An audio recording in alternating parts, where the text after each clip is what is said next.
Желаем главное здоровья, удачи в делах и счастья в личной жизни. Так говорят, когда поздравляют именинника с днем рождения. И здесь мы слышим пожелания гармонии и баланса во всех сферах жизни. Что же говорят театру в день рождения? То же самое. Ведь каждый театр – это люди, его создающие. Днем рождения Татарского государственного театра драмы и комедии принято считать 6 ноября 1933 года. В этот день в деревне Шали Пестричинского района труппа нового театра представила зрителям премьеру спектакля «Булат Бабай семьясы» – «Семья дедушки Булата» по пьесе Карима Тинчурина и Кавина Аджми. С тех пор прошло 82 года. Много это или мало? Я думаю, что, наверное, для театра это мало. Для человеческой жизни это много. Я просто могу сравнить. У меня мама, ей 83 года, и театру 82 года. То есть человек, перед которым прошли очень многие интересные события, но и театр, который эти события освещал, показывал, проживал, проигрывал. После войны в городе свободных помещений не было, и труппу театра, теперь носившего звание передвижного, разместили в коммунальной квартире в бывшей гостинице «Булгар». Лишь в 1960 году театр справил новоселье в Спасской башне Казанского Кремля. Там были крохотные комнатки-гримерки и небольшой зал со сценой для репетиций. Исламия Махмутова была принята в труппу театра в 1963-м. Случайно я попала в Спасской башне, там написано «Передвижной республиканский передвижной театр». И говорит наш директор очень хороший, Мухаммад Аби Хамзин был, и режиссер Равиль Аби Тумашев. Что вам нужно, говорит, спрашивают они. Я говорю, возьмите, пожалуйста, мне артистское. Я говорю, очень хочу. Ты откуда, говорит? Я ей говорю, из деревни. Училище кончила? Я говорю, нет. Возьмите, я говорю, буду учиться. Я говорю, это, пожалуйста, возьмите меня. А что ты умеешь, говорят они. Я говорю, что надо вот сделать? Стихотворение. Я говорю, знаю.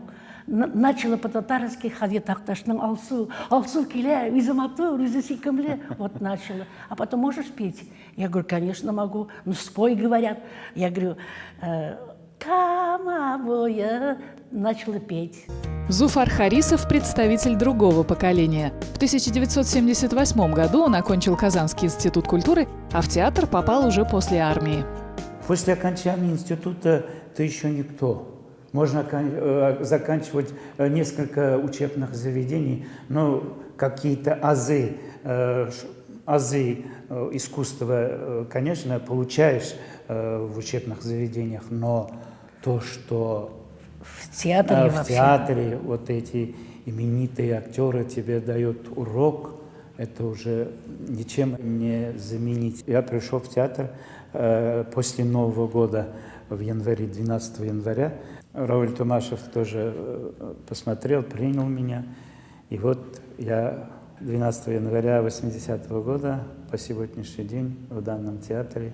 Я очень благодарен судьбе, что я здесь. 80-е годы стали в истории театра переломными. После почти полувековой передвижнической деятельности труппа получила статус стационарного театра и собственное здание – особняк на улице Горького.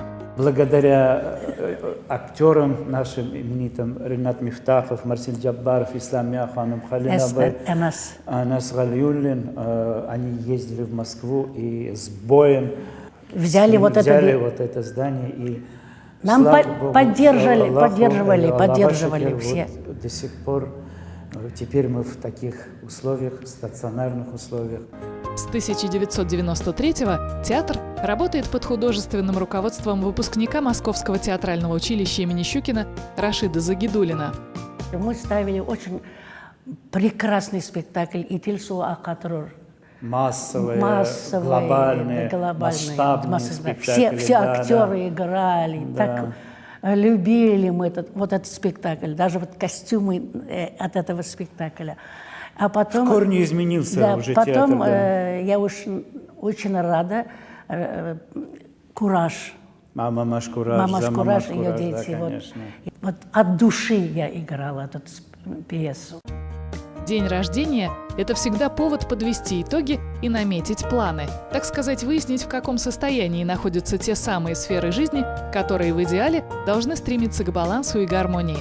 В ряду уже состоявшихся премьер этого сезона музыкальная комедия для всей семьи «Эх, яблоньки мои», а также история любви «Чулпан». И вот только что представлена юным зрителям книга сказок, режиссерский дебют актера театра Зульфата Закирова.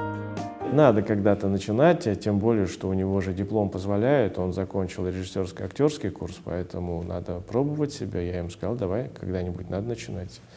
То есть я его все время как бы так подталкиваю. Вначале его подтолкнул к педагогике, у них уже курс на выпуске. Ну, глаза боятся, руки делают. Сказка — это очень серьезный и требовательный жанр. Потому что дети — это те зрители, которые не прощают никаких мелочей. Они не упускают никаких деталей.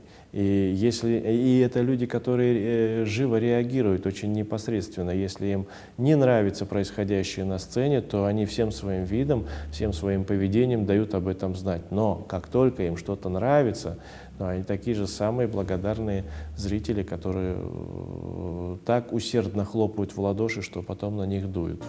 На очереди современная драма «В третьей комнате живет собака» по пьесе Рустама Мингалима в постановке Резиды Гариповой.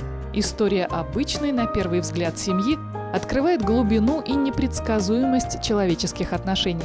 Премьера спектакля назначена на 10 декабря. Отдельный разговор о гастролях. Долгое время Тинчуринский театр был передвижным, и сейчас довольно значительную часть в жизни актеров занимают гастроли по городам республики и России. Мы и не забываем наших зрителей в деревнях, которые не могут приехать в Казань и увидеть нас.